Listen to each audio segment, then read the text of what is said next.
Good afternoon, everyone. My name is Rebecca Tabor-Conover. I'm head of public programs here at Connecticut's Old State House, and I'm delighted to welcome you to today's program. We're really happy that the snow stayed away and let us have today's program, though it's chilly, so thank you to all of you and the audience who braved these sub-zero temperatures to be here. Today's conversation at noon, to protest or not to protest, is about the life of William Sloane Coffin, Jr. And we're really excited to be offering this program today. And I wanted to especially thank our friends at Connecticut Explored who are co-sponsoring today's program. And for those of you in the audience, please feel free to grab one of the free issues in the back of the room. If you have not signed up to become a member of Connecticut Explored and get their wonderful magazine, you should do so instantly because it's a great read. Before we get started, I just wanted to encourage you and to join us for some other programs this spring when perhaps we will see the ground again and no more snow. On March the 31st, we will definitely be thinking summertime with the mystique of the lighthouse, legend, and lore. And on April the 9th, we will commemorate the end of the American Civil War with Dr. Matthew Warschauer.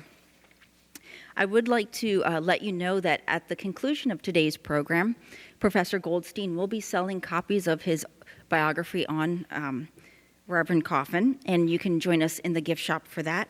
And last but not least, please fill out your surveys that are sitting on your chair. We do actually read them and use them in planning.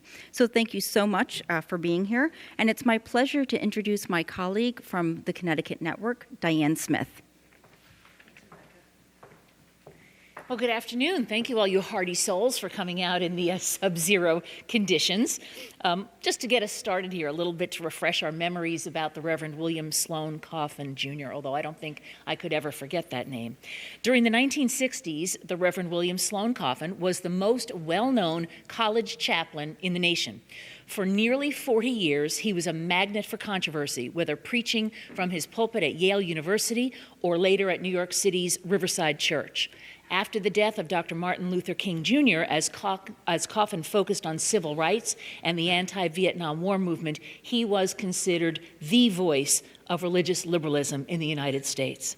He was a very interesting man. Coffin was an Army and a CIA veteran, a freedom rider, and a defendant in the Boston 5 trial of draft resistors. But he was more than that. As our speaker will tell us, Coffin was, quote, the liberal Protestant minister preaching to the nation's faith and conscience. William Sloane Coffin also inspired a character in the Doonesbury comic strip, which Gary Trudeau started in the Yale Daily News. A longtime friend and admirer of Coffin's, Trudeau said this of him: "Such was Coffin's stature, so robust and powerful his ministry, Yale students could be forgiven for thinking he was part of the physical plant.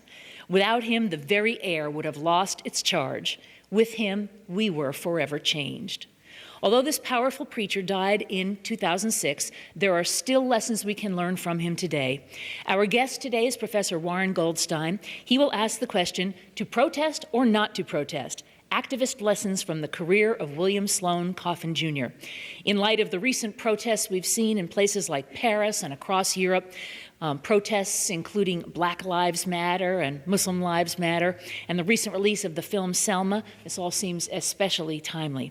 Dr. Warren Goldstein is a prize-winning historian, essayist, and commentator, chair of the history department at the University of Hartford, and the university's Harry Jack Gray Distinguished Teaching Humanist, the author of 6 books, including William Sloane Coffin, Jr., A Holy Impatience. Please welcome Dr. Warren Goldstein.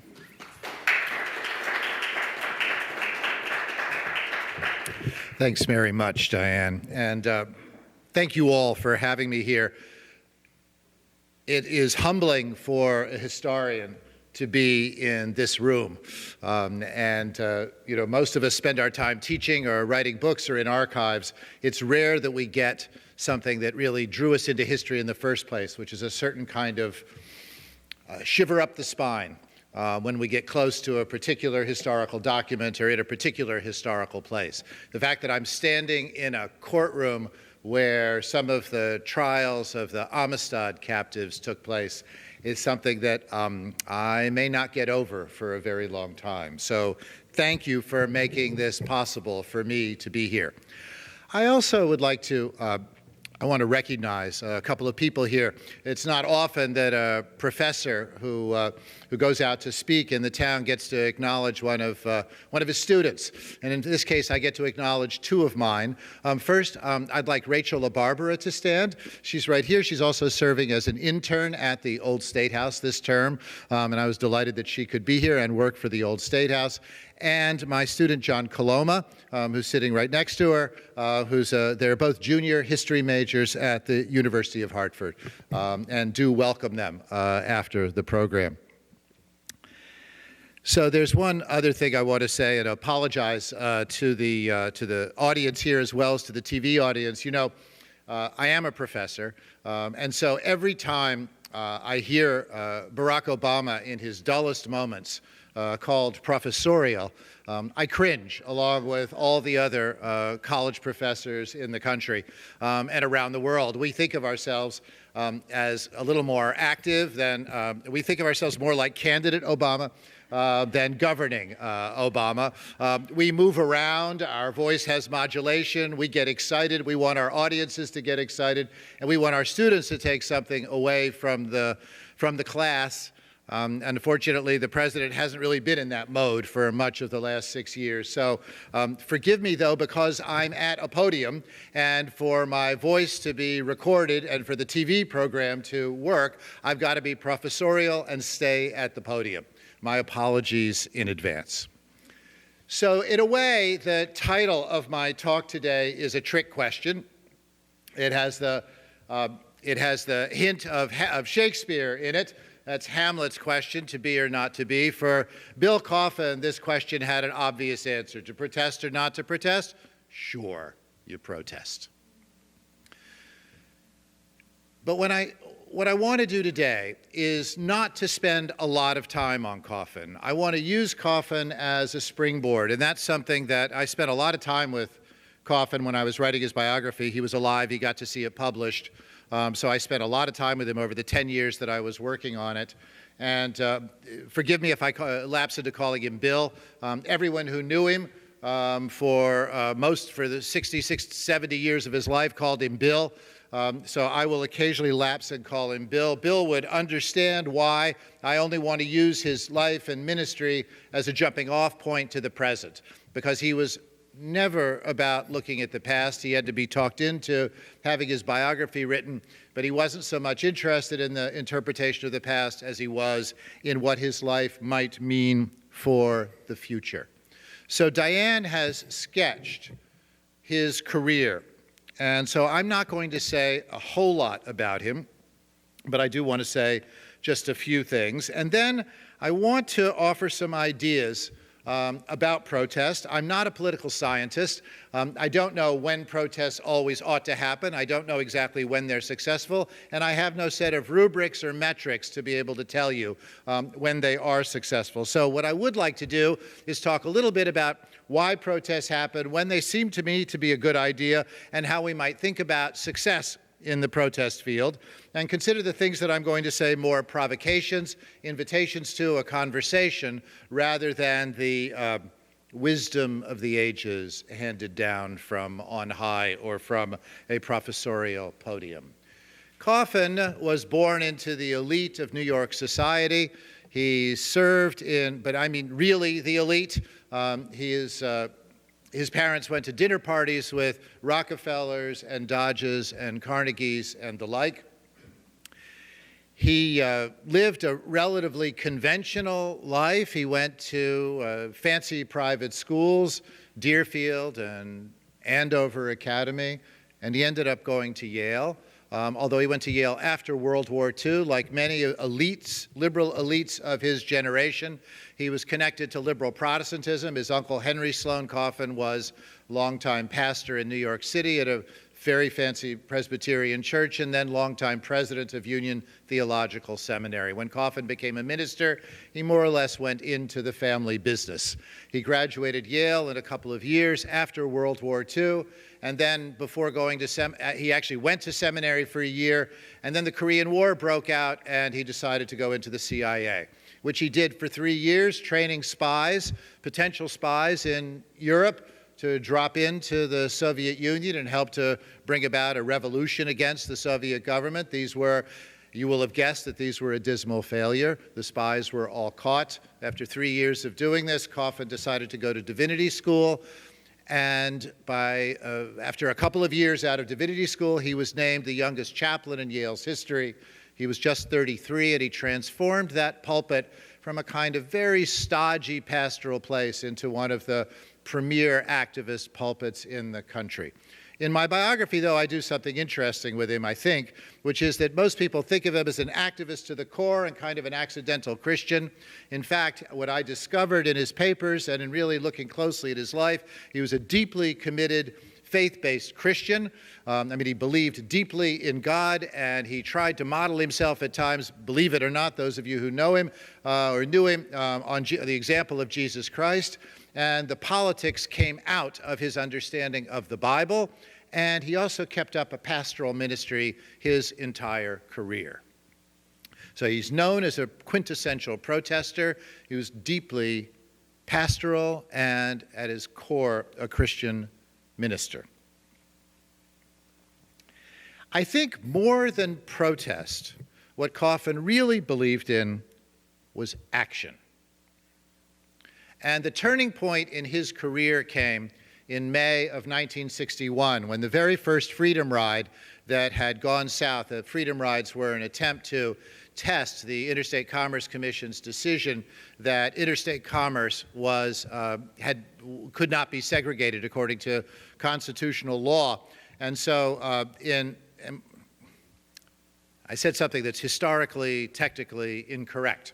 While the Freedom Rides that most of us know about began in May of 1961, in fact, the first Freedom Ride took place in 1947, organized by the Fellowship of Reconciliation and Bayard Rustin. So while we like to think of a lot of events in history as sort of coming spontaneously out of the moment, it fits our sense of the civil rights movement that Freedom Rides would have happened in 1961. In fact, they would not have happened without a first effort at Freedom Rides back in 1947. So everything in history, even in activist history, is connected back further than we generally like to think. And it makes historical periodization really messy. So back to the Freedom Ride that changed Coffin. That Freedom Ride ended with a bus being firebombed in Anniston, Alabama, Freedom Riders being brutalized, and they had to abandon the Freedom Ride. Then a group of young African-American divinity students from Nashville decided to go down and complete that Freedom Ride. They were also beaten bloodily, and this includes John Lewis, now a long-serving congressman from Georgia. And after they left Montgomery, Alabama, now I can go to images.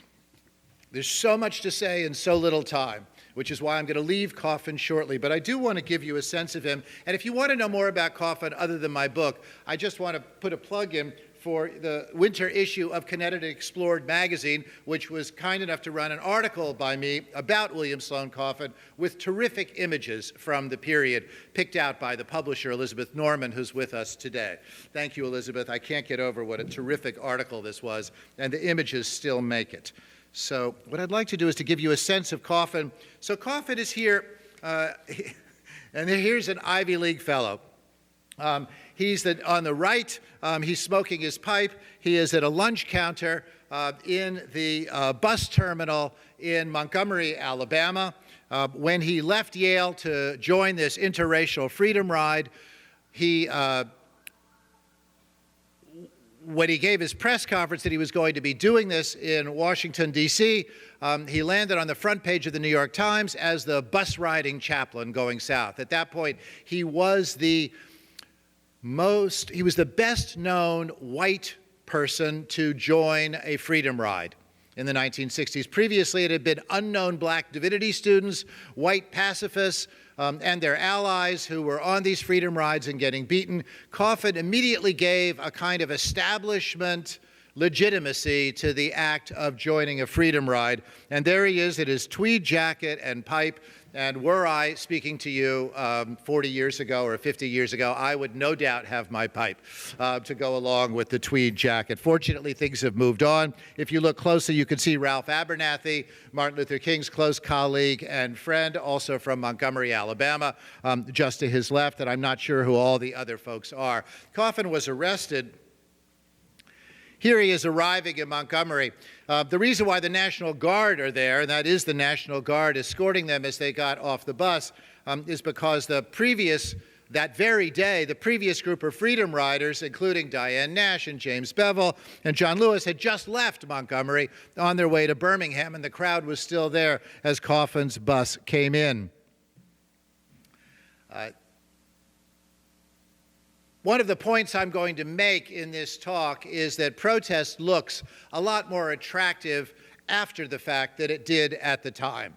So a lot of folks who nowadays memorialize the civil rights movement and memorialize the freedom rides in Montgomery, and by the way, Montgomery and Birmingham both, if you have not been there, it's worth going only to see, for no other reason than to see the way these towns, which were a kind of ground zero of civil rights activism and violence in the 1960s, have done the public history of their own past. So the former Greyhound terminal, where this picture was taken in Montgomery, actually has images of the Freedom Riders, and it has a whole set of images of the Freedom Rides, what happened in Montgomery, and the names of the Freedom Riders, and exactly what happened, and all of the violence and the connivance of the police with the Ku Klux Klan. They have come to terms with their own civil rights past in a way that I have never seen anybody else do. I haven't been to Germany. I haven't seen what goes on with regard to the Holocaust.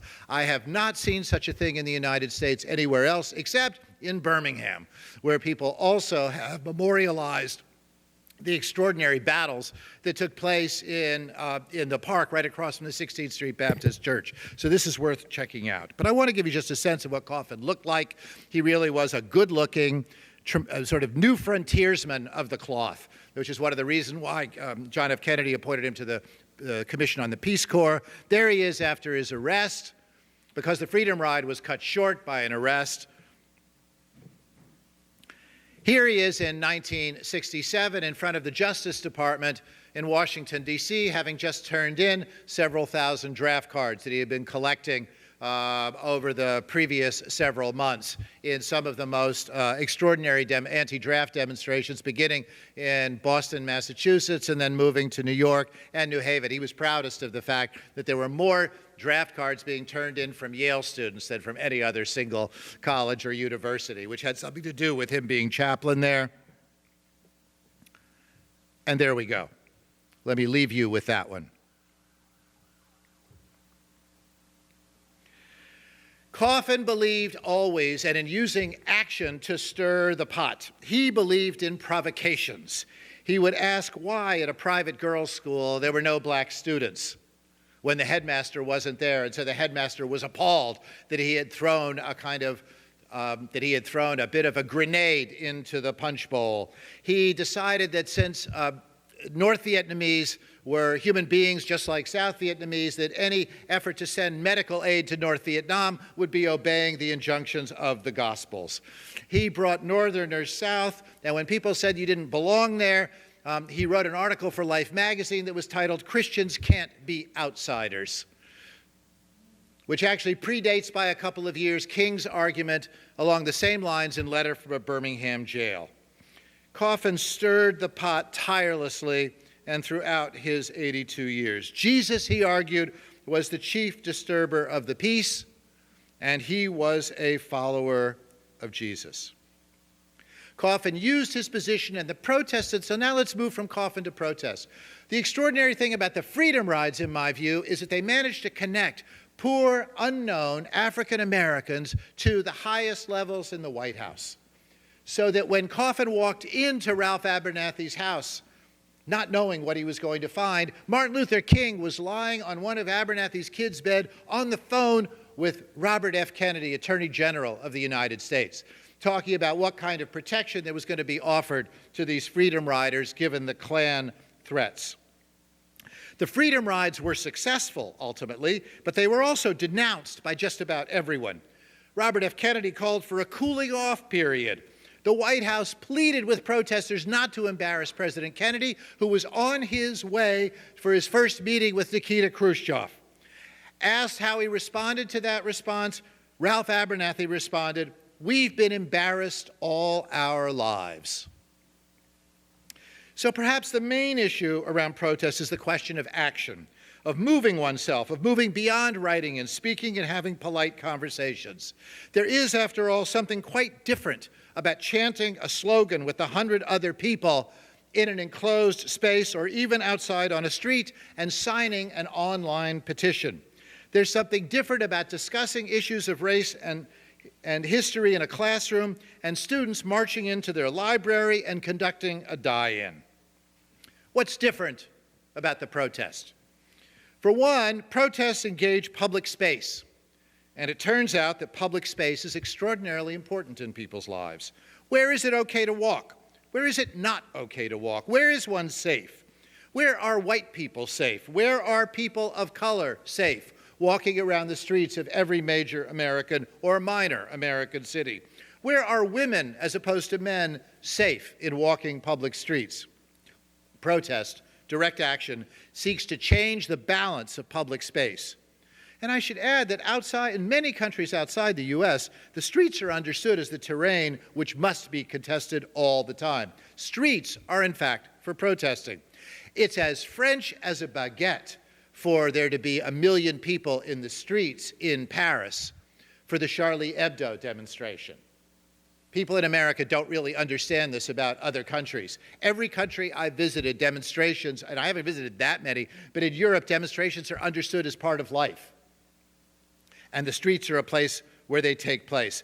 Of all the countries that I know, the United States is the most skittish, except for those under authoritarian rule. The first thing that dictators do when they come to power is to limit the right to public assembly. It's one of the reasons why the right to public assembly is in the First Amendment to the Constitution. We don't pay nearly as much attention to that as we do to the free speech part of the First Amendment, but public assembly was seen by the folks who wrote the Bill of Rights and the revolutionaries who had something to do with this building.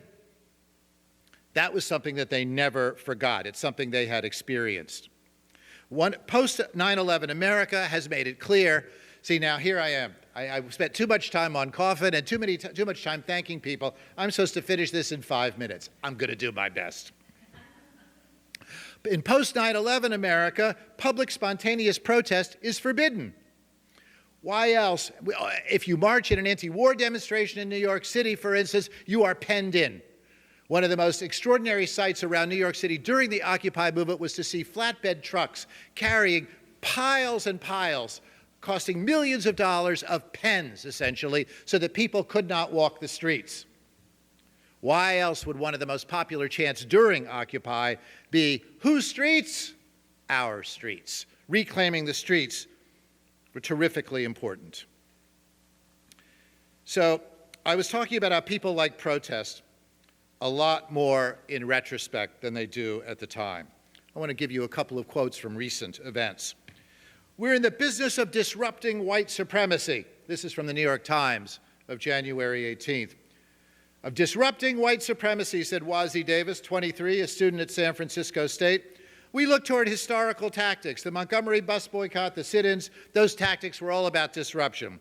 It's not entirely true. The African-American population of Montgomery had been planning a boycott for years. But look how the establishment responds to a statement like that. David Garrow, a historian and the author, a terrific historian, author of one of the best books on Martin Luther King, the most deeply researched book on Martin Luther King and the Southern Christian Leadership Conference, says the impromptu protests were not comparable to the strategies used by civil rights groups of the 1960s, which had clear goals such as winning the right to vote or to eat at a segregated lunch counter. This, to be blunt, is wrong, and David Garrow knows better. In fact, SNCC, the Organization of Young People and Students, which was the political origin of John Lewis, did a lot of stomping around. There's a great scene in movie Eyes on the Prize where Charlie Sherrod, a SNCC activist back in the 60s in Albany, Georgia, said, "We were just stomping around and we figured we would find out when someone yelled that we'd stepped on their toes." That wasn't a clear strategy. That wasn't a clear strategy at all. You could call it rebellious or you could call it irrational, Mr. Garrow said of the new waves of protest. There has not been a rational analysis in how does A and B advance your policy change X and Y. Note the dismissive language of irrationality. But if anyone has seen the movie Selma or done any study of Selma, you know that Selma was almost a complete disaster. Birmingham, which was the most carefully planned protest of the entire civil rights movement, nearly was a disaster and was only saved by the kind of free-form, occasionally nutty creativity of Jim Bevel, a close associate of Martin Luther King, who had the idea for the Children's March. And Bull Connor had been so careful not to go off the rails until the Children's March, and finally he lost it. And the fact that Bull Connor lost it because his kids were dancing in his face and in the face of his cops led him to unleash the dogs and the fire hoses, which ended up breaking things loose in Birmingham. Even the most carefully planned protests don't always work. So remember, there are always critics of every protest.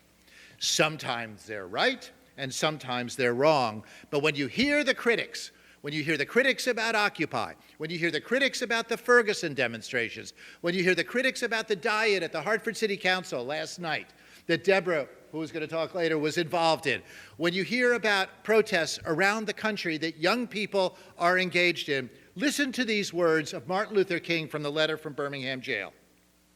"Frankly, I have yet to engage in a direct action campaign that was well-timed in the view of those who have not suffered unduly from the disease of segregation. For years now, I have heard the word wait. It rings in the ear of every Negro with piercing familiarity. This wait has almost always meant never." The historical fact is that protest is capable of making social change in a way that online petitions do not. The targeted work of Tea Party activists in the summer of 2009 changed the shape of American politics. All they did was put 50 to 100 angry conservatives in events congresspeople were having in their home districts. The fact that they were paid for and bused to the right places only shows the importance of claiming public space in a targeted manner. A similar group of activists in Miami in November 2000 shut down a recount in Florida of a presidential election with immense consequences for everything that followed. My gay cousin, Sam Carson, now 75, was able to come out to his mother, my Aunt Rose, and have her know what that meant because of the Phil Donahue TV show. Now, about half the people here remember that show. For those of you that are younger, it was the first really open talk show that dealt with a range of social issues and was immensely popular all over the country. But there would never have been discussion of homosexuality on Donahue without Stonewall.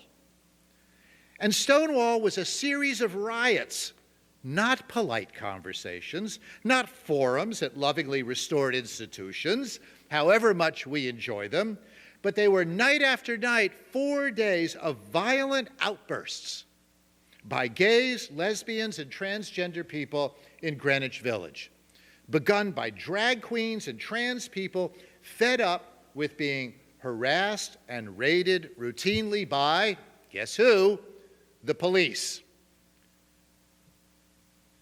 It began very early on a Sunday morning. By Wednesday night, one participant is quoted by a historian of the event, "The word is out. Christopher Street shall be liberated. The fags have had it with oppression." Anyway, I've taken too long, but I hope that begins a conversation about the place of protest in American history. Thank you.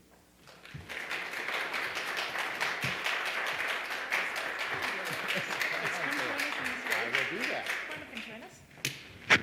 That was riveting. That was so good. Thank you so much. So many questions to ask. I do want to just invite anybody who'd like to make a comment or ask a question, please raise your hand, just wave it around so that I notice you, and we'll have somebody come to you with a microphone for that. But I do want to introduce our other panelists. Thank you so much for being here. John Mueller is an adjunct faculty member at the University of Hartford. First, and so far, the only member of his working class family to go to university. Professor Mueller has taught at various schools for more than 20 years. As a teenager, John says he protested the war in Vietnam for ideological as well as personal reasons. They were going to draft him. We'll get into that in a minute. It's a pretty interesting story. And let me just say also that John has been a valued member of my department almost as long as I've been chair of the department. Wonderful. And his students adore him, and he has an enormous range of knowledge and wisdom. So I was delighted he could be here as well. Thank you for that. Debra Cohen is an activist in movements ranging from Occupy Wall Street to GMO-free Connecticut. Debra calls herself a child of the 60s, but she came to protest and activism later in life, in 2011 with the Occupy Wall Street movement, and has continued to work on issues like GMOs and social justice issues. So welcome to you as well. Debra, I was intrigued by something that Professor Goldstein said, that you were involved in an action last night at City Council. Tell us about it, please. Yes, yesterday afternoon. Hartford experienced its first Moral Monday event yesterday. I wasn't quite sure what to expect when I showed up at the church, but I knew that I needed to listen and I needed to learn. When I say we, there were about 60 people. We marched down to City Hall. We had a die-in in the lobby. That was a first-time experience for me. I wasn't sure how I was going to react to it. I did know that there was certainly an element of fear. As I was lying on the floor in the lobby of City Hall, what occurred to me was that no amount of fear that I may have been experiencing yesterday about the possibility of being arrested could possibly compare to the element and the amount of fear felt by countless generations of people who came before me, who were faced with life situations that I can't imagine. So Debra, what I realized was fear is relative. What was the point of the protest yesterday? The point of the protest yesterday was to bring up the urgency of Black Lives Matter and the awareness that certain behaviors are no longer acceptable. Interesting. John, I wanted you to please tell us about your experience as a teenager protesting the Vietnam War. I protested the Vietnam War. I tried all sorts of different things, and right, I was subject to the draft, and so there are both philosophical problems and real personal ones, and I was willing to try anything. I was something of an Alice in Wonderland in that things happened, but I was never fully aware of what they were, what the bloody hell I was doing there, and so some of them were fine. I was in a couple of protests here in Hartford. And then, as the war progressed and things got uglier, things got uglier. I joked that I've been in a bad mood since 1968. I could have been in a bad mood longer, I just didn't notice. But it was the death first of Martin Luther King Jr. and then Bobby Kennedy, whose campaign I worked on, that made me decide that the United States was now being governed by, government by assassination rather than choice. And so I decided to protest that. And you decided to go to Chicago. I did, like an idiot. Every Saint. Tell us how you did that. A friend and I ran away from home with a sleeping bag and $20, which before you go, how could you get to Chicago? McDonald's hamburgers were either a nickel or a dime. So $20 could get you, and it was 68. So rides were good, rides were easy, and we hitchhiked our way across America to stop the war machine. And you actually left your parents a note. Oh, yes. We both did. Saying, dear Mom and Dad, gone to Chicago to stop the war machine. And there it was. And off we went, and we got there, and nothing was as we expected, right? We expected a typical war protest. All the sensible people had stayed away because Mayor Daley, bless his little pea-picking heart, wasn't going to let this happen to the convention. And so we were there. We were like among the youngest kids from anywhere. And we had 2 sleeping bags, and we tried to sleep in the park, and the police would chase you out of the park. But then they'd go away, so you'd go back in the park. And it was all very bizarre. As a future historian, I didn't know at the time, but it taught me that just because you're an eyewitness to something doesn't mean you understand it. So I saw a lot of things, none of which made any sense to me at the time. My parents, on the other hand, are watching the television, and they're watching Chicago, and they're thinking, he's dead now. And so that was that. How did they react when you came home? That prodigal son thing is true. Seriously, I left my sleeping bag, right? We left the sleeping bag, we just had the money. I remember the hitchhiking out clearly. I don't remember hitchhiking back particularly clearly. I got home, staggered into bed. I woke up and I was waiting to see what they said. They pretended I was never gone. Seriously. We never spoke of it. That's a shame. Yeah, I know, that's what we did. And of course, a year later was Woodstock, and I thought, I should go. I asked my father, can I go? And he said no. I said, oh, thank God, because it could be another Chicago. So it turns out I missed the one good thing, and it was the utterly worst thing ever. And so that's what I did. Diane, I wonder if I could say something Please. about it. So I had a section in what I was preparing, what I'd prepared and didn't get to about Vietnam. Because Coffin's most known, while he did a lot, he became a national figure over civil rights. He's most known for the Vietnam protests. And I quoted Martin Luther King, and Martin Luther King became the most important opponent of the war in early April 1967, when he finally came out against the war with a speech, an extraordinary speech at Riverside Church. But I think we really have to ask whether foreign policy protests work at all. John is the person who showed me first in a paper that he did in graduate school that public opinion turned against the war in 1967, even before the Tet Offensive in early 1968. The anti-war movement grew and grew and grew, and the war went on and on and on. And I have to say, having watched the demonstrations against wars since Vietnam, I am not at all convinced that protest against wars works at all in this country. And I find myself really rethinking. They were certainly thrilling. The protests I was in, I was not at Chicago. I was in things that were a lot easier to figure out. I thought I knew what was going on. But of course, I only had my own experience of them. The moratorium in 1969, which was thrilling to me, and at that point had been the largest demonstration in American history about anything, was completely unsuccessful at changing the minds of policymakers. What changed the minds of policymakers was what happened in Vietnam with the Tet Offensive, American soldiers turning on their own officers. That's turned things around in Vietnam. And the fact that, you know, the North Vietnamese and the Viet Cong, the NLF, were successful much of the time, and they raised the price over and over again on the battlefield. What did the protests finally do? The war didn't end for 7 years after the Tet Offensive, when the anti-war movement was enormous. Did those protests work? Arguably not at all. You know, Martin Luther King came in for a lot of opposition, is a nice word for it, when he decided to come out against the war. His closest colleagues, including the board of his own organization, were completely opposed to his opposition to the war. They said, you can't do this, you're going to dilute the strength of the civil rights movement.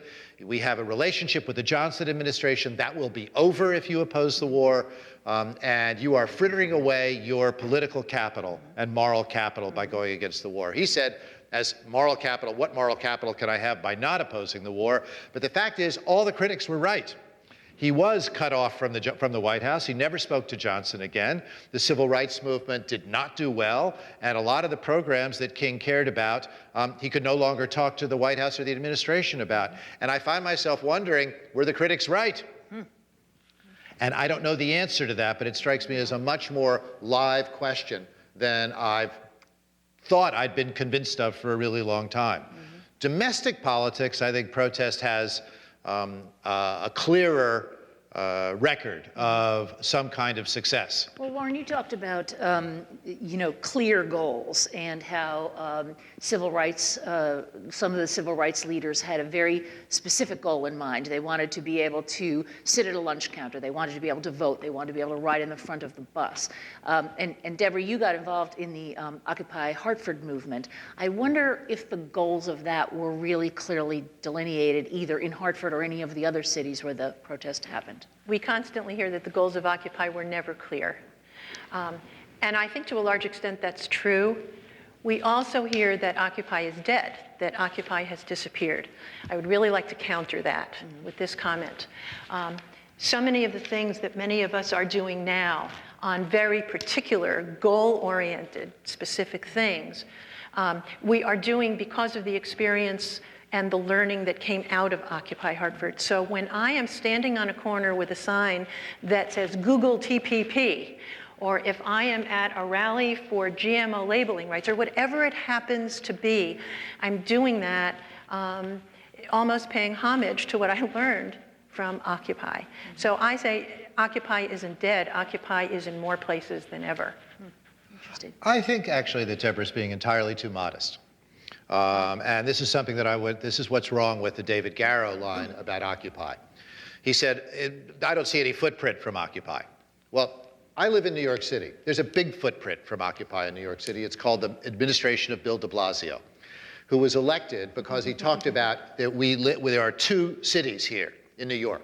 The issue of income inequality is now something that gets talked about all the time in the public press.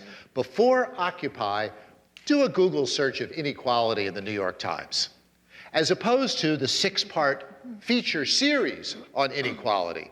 Paul Krugman had been talking about inequality for a while. Now, inequality is something that the Republican Party has to deal with.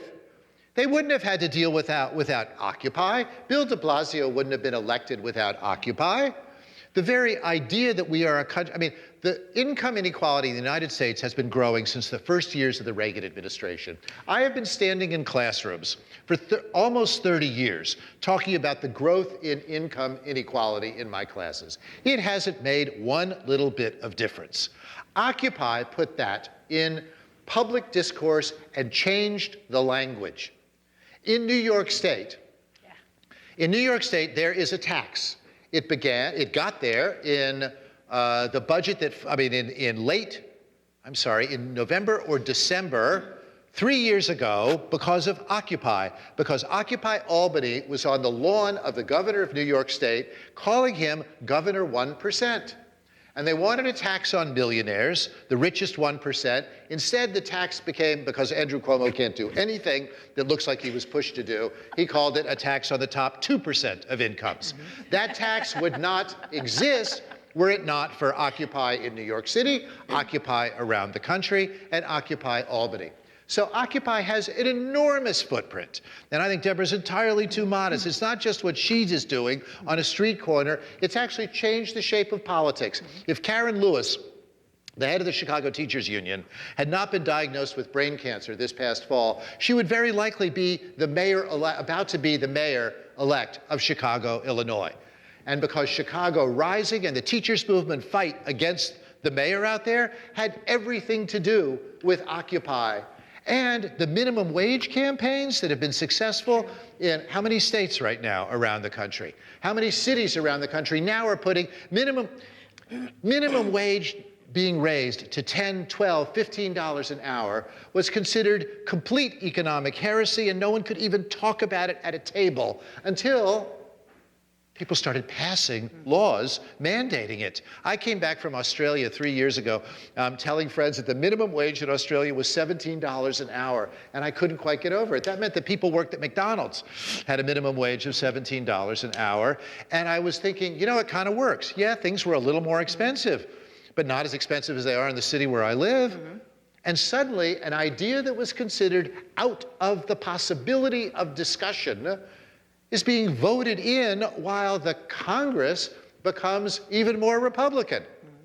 that has something to do with Occupy too. And I promise never to be modest again. And there's a ripple effect, right? Walmart would not have been shamed into raising their wage. Exactly. The front page of the Times 2 days ago, right? Walmart is now raising. It's had embarrassing wages for a long time. It's been filled with reasons why those were okay. Their business model depended on it. Their business model depended on it until it didn't. And then suddenly the business model doesn't depend on it in the same way. And it's going up. Not enough, but it's going up. Not enough. If there's anyone in the audience who wants to comment, please don't hesitate to raise your hand, and I'll be happy to call on you. Sure. Thank you.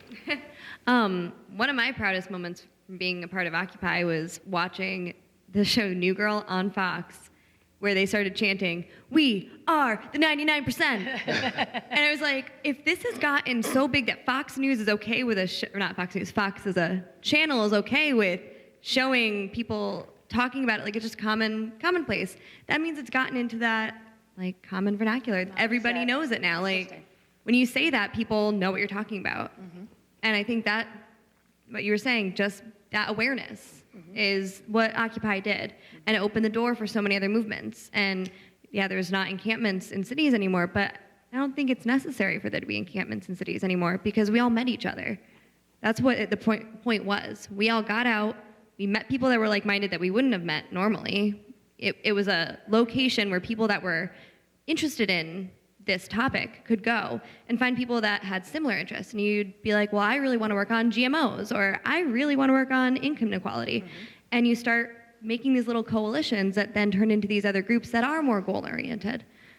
So, Warren, what about, you mentioned that there's a big difference between taking an action, occupying a public space, and making people uncomfortable in that way or making them notice you. That's different than signing an online petition. And yet recently we had a town hall meeting where we had millennials versus baby boomers and how they want to get things done. And the millennials who were in the audience said, you know, don't be thinking that we are not activists. We have our own way of being activists, and we are very motivated to make change. So isn't there a possibility that there are new styles of activism that may be blossoming now among the younger Sure, and I think the term that I learned recently is clicktivism, right? It matters, and it clearly has successes. And there are a range of ways that people can exercise their political heft. And I don't want to be, the last thing I want to be is someone who says the only thing that works is the old ways, and new ways, I don't want anything to do with these brand new ways. I want all ways. I remain struck by how a very small number of people changed the shape of American politics in 2009. And the Tea Party didn't do it by online petitions. They didn't like things on Facebook. They showed up. And it turns out that politicians are often more responsive to 50 people screaming in their faces than they are to 5,000 signatures on an online petition. And I agree with you, but I would also argue that some new tools helped that work. People shooting videos of the congressman shouting back at these people with their phones and then tweeting it made a big difference. They embarrassed this congresspeople. Absolutely. Social media, I mean, it would be completely wrong and silly to argue that social media hasn't had enormous impact around the world and in the US. I mean, obviously without social media, we wouldn't have the film of Eric Garner, and people's good use of social media has made tremendous difference. Good use of social media and online tools can give people in communities that are remote access to expertise, access to more people who can help them out, and sometimes flooding people with petitions can make a big difference. I believe in letting 100, 1,000, 1,000,000 flowers bloom. I don't want us to, but when folks sort of look down their noses at people engaging in protests with their bodies, I think they're making a mistake. And I think that remains a lot of the grounding of protests that I see. Certainly, without young people, I mean, in Ferguson, Missouri, and in St. Louis, without young African-American people willing to engage in risky behavior and sometimes behavior that I wish they wouldn't engage in, but they're not listening to me. Engaging in behavior night after night after night after night, with always facing the possibility that the police there could harm them seriously or kill them. That heroism and their willingness to do that put Ferguson on. I mean, why else did those young people end up in the Oval Office? They ended up in the Oval Office not because it was an online petition. They ended up in there because they went out night after night and did things that were dangerous and principled at the same time. John, I want to ask you a question that relates to those exact protests because, of course, Oprah has gotten a tremendous amount of visibility because of her involvement in the movie Selma. And she was asked about those protests in Ferguson and elsewhere, and she praised the protests, but then she said she was waiting for leadership to emerge. Is that really necessary? Does there have to be a leader, or can protest arise organically and still work? Debra never believes it, but I'm in fact an anarcho-syndicalist, so I don't worry about leadership at all. Spontaneity is good. I'm at my best, I would argue, when I have no idea what's going to happen next, because if you have a plan, see the Schlieffen plan in World War I, if you have a plan and something goes wrong, then you don't have a plan. Whereas if you have no plan and are nimble on your feet, you're much better off. Yeah, so I'm a big nimble fan. I mean, I've got to say, after '68, I was very depressed. I joked, but became a nihilist, and I went back to my roots. I went back to being a working class guy. I'm a union activist now. I joke I'm a well-known union thug, and that's how I'm dealing with income inequality among my cohort, and that's my path now. Debra, tell me about Activate Connecticut. I'm very happy to do that. The short story that Activate Connecticut began as a group of 3 women, myself, Rebecca Burton, and Shannon Watson. We were soon joined by Becky Coates, who has been a great support. We basically, in the space of 1 week, over Facebook connections, put together Connecticut's first march against Monsanto. We found that we worked well together. We found that we had a lot of common interests. And Shannon said, we need to continue doing this. Our main goal is to motivate other people who feel passionately about something, whatever it is, whether they agree with us or not, to get off the couch and into the street, or off the couch and to the computer, or off the couch and over to the legislative office building. It's our contention that if we do nothing, we get nothing, we deserve nothing. If we feel passionate about anything, for heaven's sakes, we need to raise our voices. So we are sometimes planning events to which we invite other people, but we're also urging other people to take that first step. And if I can take the conversation very quickly back to like online petitions, sometimes something like an online petition is that very first step that someone feels enough safety to take. And you can help people get from online petitions to letters to phone calls. Try picking up the phone the first time to your legislator's office and not have your hands shake. I've been there. I know what it feels like. So it's step by step by step. And finally, if you are successful, you get to lie down on the floor of the City Hall. Now that's a perk.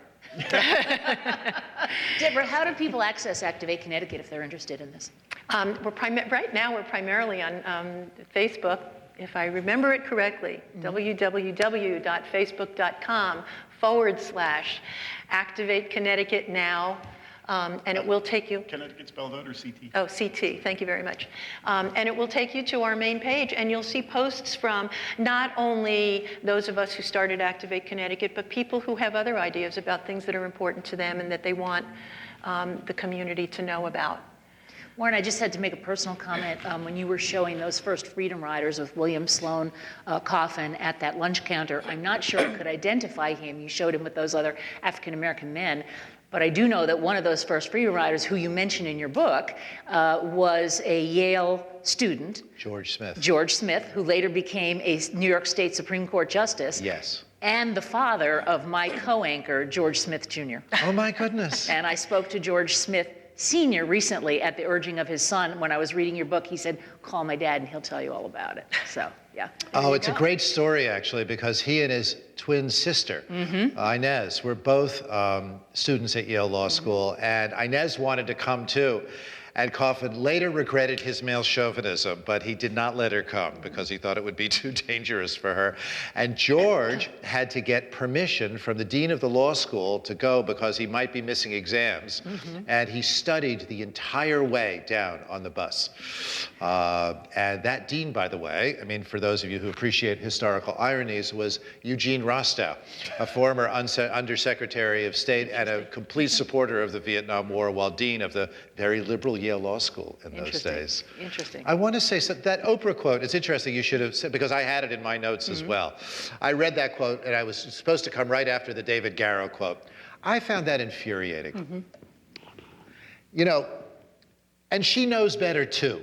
She knows better from her historical work, and she knows better from The Color Purple. That, I mean, in Selma, leaders came out, and she was fabulous in The Color Purple. When the leaders come out of an action, and there are a ton of leaders that have come out of Ferguson. I don't remember their names because, frankly, I don't remember names anymore. But there are a lot of leaders. Some of them have gone to the White House. I've seen them on PBS sort of town meetings on Occupy. Some of the most articulate young folks I have heard in ages have come out of those protests. And I'm not an anarcho-syndicalist, and I don't have quite the... Would you say that one more time? Anarcho-syndicalist. An anarchist and a syndicalist was a kind of a branch of unionism and in the late 19th and early 20th century, enshrined in something called the Industrial Workers of the World, known as the IWW or the Wobblies. Okay. They were fabulous organizers. People said the same things about them that they said about Occupy. They conducted free speech campaigns all over the United States, particularly in the West, among miners and loggers and the like, a lot of young men. They were considered romantics. They also did the Patterson Silk Strike in 1912. I mean, they were an extraordinary bunch of organizers, and they were repressed out of existence. And so the Occupy folks who were there the night that, I mean, one of the things that people protesting need to know, and John talked about this, is that the police don't just take your names and take pictures of license plates. They are also engaged in repression at times. Occupy, the physical fact of Occupy in New York was repressed out of existence. People were beaten. They were jailed for really long periods of time on trumped-up charges. Their doors were beat in and their homes were raided, and not a single cop, except for one cop very early on, was ever disciplined for, in one case, smashing a protester's head against a plate glass door. I mean, it was vicious violence. The Wobblies were subject to that as well. Unionists throughout the 20th century were subject to that as well. But back to Oprah. Leaders emerge from actions. And the fact that she's sitting back there as a billionaire at the Academy Awards, getting tremendous acclaim for having funded the movie Selma, and then saying she's waiting for leaders, that just strikes me as wrong and kind of hypocritical. And I'm delighted she put her money behind Selma. I'm sorry it didn't win more awards. The person to listen to was really John Legend, and what he said after accepting the award for the, for the best song, because he talked about how it connects, how Selma's connected to Ferguson. He never said the word Ferguson, but no one could mistake what he was saying. And I did love the song, but there was something off for me about watching a stage at the Academy Awards with a recreation of the bridge and people walking through it. That just didn't. And so people knew exactly what they were doing. Why should the Pettus Bridge have turned out to be a key moment in civil rights history? You go to Selma, you see the bridge. Looks like a lot of bridges over little rivers in the South. But somehow, accidentally, it became central to that history. So when stuff is happening, it's important not to be super critical of it. Remember, she's making a movie about something 50 years ago that became an icon. But at the time, it was not iconic. True. True. Can I? One. John, go ahead. I was just speaking of repression. My favorite quotation from anybody in Chicago was from Mayor Daley, who famously said, "The police are not here to create disorder. The police are here to preserve disorder." Who am I to argue with that? He was famous for malapropisms, right? Although he is also famous for giving the finger to the senator from Connecticut at that time, Abraham Ribicoff, who was actually preaching about Gestapo. He was talking about Gestapo tactics in the street. And if you watch his mouth, I know what he's. Mouth. Should I not repeat it? You should not repeat. You should not repeat. I was at a protest where Nelson Rockefeller gave me the finger, so we've all been there. But Gene Leach wanted to say something, right? You had a question, Gene? Actually, many things. Extremely stimulating discussion, and I'm having a little bit trouble kind of formulating my reaction to it. But one thing I wanted to mention very quickly is that there still are anarcho-syndicalists. The Wobbly still exist, and in fact, I'm having breakfast with a Wobbly who's based here in Hartford in a couple of days. They're smaller, though, Gene. They're a whole lot smaller. We have a good bookstore to meet in. And I'm quite sure that people are shocked to hear that there are still Wobblies, but in fact, this individual, Steve Thornton, recently published a book about Wobbly activism here in Connecticut, just to give you an idea of the longevity and the depth of the protest tradition, even in this really quite conservative state and very wealthy state. But I should add that Professor Leach is a longtime professor of American Studies at Trinity College and a fellow graduate of the Yale American Studies Department. And often attended services conducted by William Sloane Coffin in periods of disappointment during my Yale career, by the way. I have a question about, I recently was reading a blurb on a book that's about to be published, and I think it was written by someone who was at Yale on May Day. When New Haven was predicted to be ground zero for violence and all sorts of terrible things. And the conclusion, I haven't had a chance to read the book yet because I don't know if it's published, but I was reading this blurb. The conclusion was that advanced planning by the mayor and the police is what prevented the violence. You talk about May Day of 1970? Yes. As a matter of fact, I was actually there. As I was there at the March on Washington and all the anti-war protests and so on and so forth, and here I am, a retired stodgy college professor. I mean, it doesn't always work. The word on the street in May of 1970, I was looking for an apartment because I was entering Yale that fall. The word on the street was that in fact almost nobody was in control of the situation. And the rumor that was most alive was something wild about motorcycle gangs approaching from outside of town, so that the likelihood of official planning having had any success in quelling the volatility of the demonstrations is to me improbable. But I was going to say that I was very impressed by what Professor Goldstein said. In his remarks about public spaces and the importance of occupying public spaces, and noting the puzzling difference between European cultures and others as well, where demonstrations come naturally, where people exercise the right not just to speak, but to publicly assemble and speak. And it really does strike me that it is the absence of that element that accentuates the difference between then and now. The importance not just of public space, but public space. Mass demonstrations have the effect of showing the public, occupying their own space, taking advantage of their spaces, as opposed to smaller demonstrations, which can always be written off as actions by private actors who are appropriating public spaces illegitimately.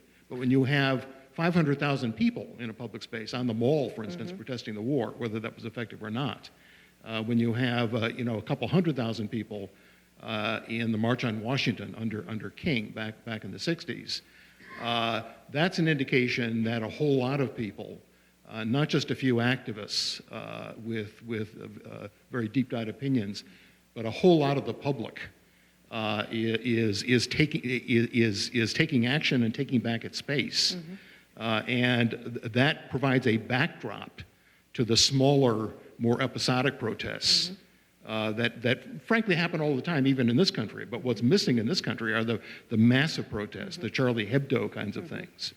And it strikes me that when we start to get demonstrations the size of the anti-war and civil rights protests on behalf of activism against inequality and activism for preservation of the environment, then there will be change in this country. But until then... I have to say that my sister lives in Paris, and she has lived there a long time, and she participated in that demonstration. She's married to a native of Paris, and she was trying to explain to me how much a part of that, as you said, as French as a baguette.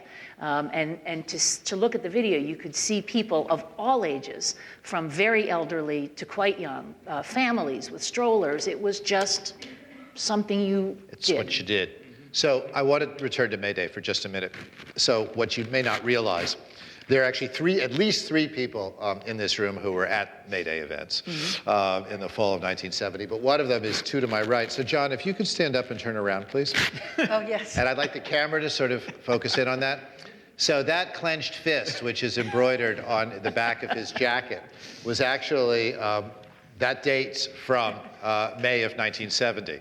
And the extraordinary thing, of course, is that he can still fit into it, which I cannot into any of my clothes of that day.